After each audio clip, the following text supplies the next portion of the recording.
মাঘ মাসের হিম ঠান্ডায় পাতাঝরা বৃক্ষটির মন খারাপ ছিল, ঋদ্ধ রিক্ত মনে হচ্ছিল। অথচ স্রষ্টা তাকে দুহাত ভরে দিয়েছে। আমার পেছনে দেখুন কি চমৎকার দৃশ্য। একটি পাতাঝরা গাছের সারা অঙ্গে একেবারে লেপ্টে আছে অসংখ্য ঘুঘু পাখি। ঘুঘু পাখির মতো সুন্দর পাখি প্রকৃতিতে খুব কমই দেখা যায়। প্রকৃতি কখনো শূন্য স্থান পছন্দ করে না, দেখেছেন? এই গাছের পাতা ঝরে গিয়েছিল, সম্ভবত গাছটির ভীষণ মন খারাপ হয়েছিল। স্রষ্টা তাকে দুহাত ভরে দিয়েছে ভিন্ন উপহার। উপহার জীবন্ত।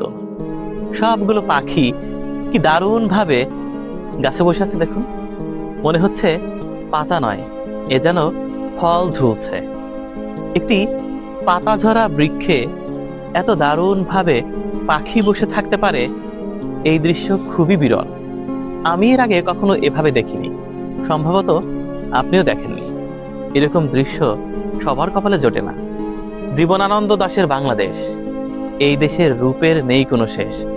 দেখেন, একটি লাউয়ের জমির আইলে পাতাঝরা বৃক্ষ, যেটাকে আমরা নলা গাছ বলি, সেই গাছের সব পাতা ঝরে গেছে তীব্র শীতের কারণে। গাছটির ভীষণ মন খারাপ হয়ে গিয়েছিল, কিন্তু এই মুহূর্তে দেখুন, যদি পাতা থাকতো তাহলে কি এই গাছটা এত সুন্দর লাগতো? অবশ্যই লাগতো না। পাতা ঝরে গেছে বলেই পাখিরা এত সুন্দরভাবে বসতে পেরেছে এবং দৃশ্যটিও এত মনোমুগ্ধকর হয়েছে। চিত্তাকর্ষক এই দৃশ্য দেখে সত্যি আপ্লুত হলাম। দেখেন, আরো একবার দেখুন, কতগুলো ঘুঘু পাখি দেখুন। ঠিক যেভাবে একটি গাছের ডালে ফল ঝুলে থাকে, ঠিক সেরকম ভাবে দেশীয় প্রজাতির ঘুঘু পাখিগুলো বসে আছে। তারা অবিরত ডাকছে, একদম চুপচাপ কিন্তু নেই। তার মানে কি বুঝলাম? মানুষের জীবনে যখন কোনো কিছু হারিয়ে যায়, স্রষ্টা যখন কোনো কিছু থেকে তার বান্দাকে বঞ্চিত করে, হতাশার কিছু নেই। কারণ আল্লাহ যা করেন ভালোর জন্যই করেন। এই গাছের পাতাগুলো এভাবে ঝরে না পড়লে হয়তোবা এই নান্দনিক দৃশ্যের অবতরণ হতো না।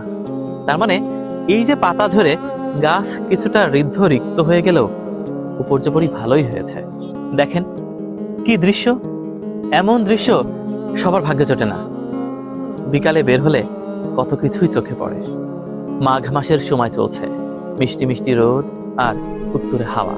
এর মাঝে সম্ভবত মিটিং হচ্ছে। এক গাছে কত পাখি, সবই ঘুঘু পাখি।